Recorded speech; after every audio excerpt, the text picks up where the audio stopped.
未来15年，中国要装备900架隐身战斗机。沈飞研究所爆出的数字里边，还有哪些是让人眼前一亮的？各位网友，大家好，我是刘小飞。最近沈飞不是有一些研究所搬家了吗？搬到扬州去了吗？就出了一个扬州研究所。而这个沈飞扬州研究所呢，最近也拿出份报告来。这个报告让人看了之后就觉得眼前一亮，传得非常广。因为报告里边呢有一个表格，表格里边似乎就说明了中国空军未来15年的规划到底是个什么规模了。这个文章呢其实不是讲规划的，是个预测，就是预测中国军用飞机碳纤维需求量未来15年会需要多少吨。因为现在碳纤维复合材料用的挺多的，很多飞机上就必须用这个东西了嘛。好处也很多，结构也轻啊，强度也好啊，也适合有隐身的等等条件啊。那么这个报告就列举了一下不同机型会使用多少吨碳纤维。你比如说一个轻型战斗机用多少，重型战斗机用多少，运输机用多少。然后呢，又列举了未来15年各种机型各自要造多少架，然后总合一下，就证明中国未来需要多大的碳纤维产量才能够满足军机生产。在这个表中呢，他写了20吨的4代重型战斗机，大概是400架左右。4代重型这个战斗机，隐身战斗机还能是谁呀？现在一说到的肯定是歼20啊，但是这个时间跨度呢是15年，15年只有400架新生产的，有些人估计可能太保守啊。咱们那个原来咱们政委金灿荣金政委不是说了吗？到“十四五”规划结束就要完成总共300架的规模嘛。那如果说未来15年新造的是400架左右，再加上现有的100架，歼20总共只有500架左右规模吗？那可能说是“十四五”规划结束之后300架，到了15年只有这个500架。给人感觉好像这个表格太保守了一些。如果你说是大概近1000架左右，我们觉得更可信吧。另外表格里边还说呢，说4代轻型战斗机是这个500架，这个数字准不准我们且不说啊。轻型战斗机它写的是13吨级的，13吨级的这个隐身战斗机，他说是轻型，实际上你看中型吧，应该是歼31啊。如果是歼31的话，显然是沈飞对自己产品的未来很有信心。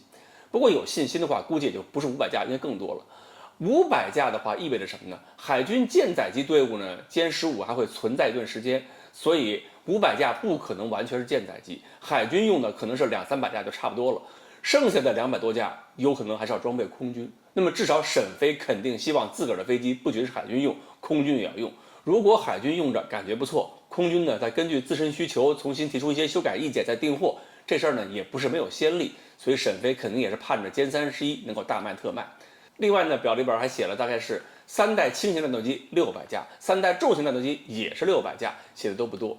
这个600架呢，应该指的也是歼10、歼16或者是歼11的这个后续机型嘛。这个呢也说得过去，毕竟是我们不可能一下子就把战斗机全换成隐身机，美国也不会这么干嘛。隐身战斗机踢个门，后续炸弹卡车应该还是3.5代战斗机去干。所以呢，隐身非隐身搭配很长一段时间内会继续进行下去。只不过这个如果隐身战斗机是1000架以上的话，这恐怕非隐身战斗机数量也不会仅限于1200架。这里边最吓人的数据恐怕还不是隐身战斗机，而是表中说的大型运输机就要300架，中型运输机就400架。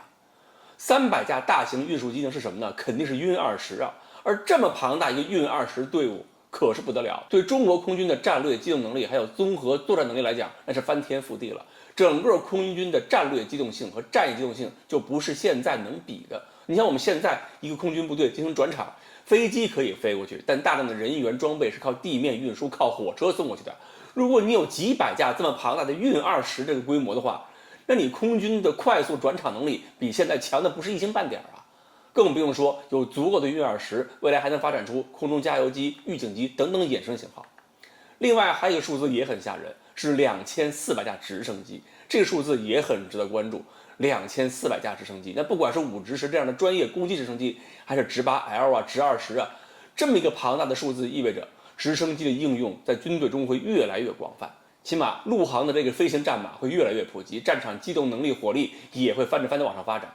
那还有海军，海军拥有大量的直升机，攻击直升机也好，像直8L这样的运输直升机也好，跨海登陆作战能力也会比以前更强。至于说舰载的反潜直升机能力，可能也不说了。过去你像直9反潜，毕竟是直9太小嘛，携带的这个反潜是浮标也好、声呐也好、鱼雷也好，还得分别携带。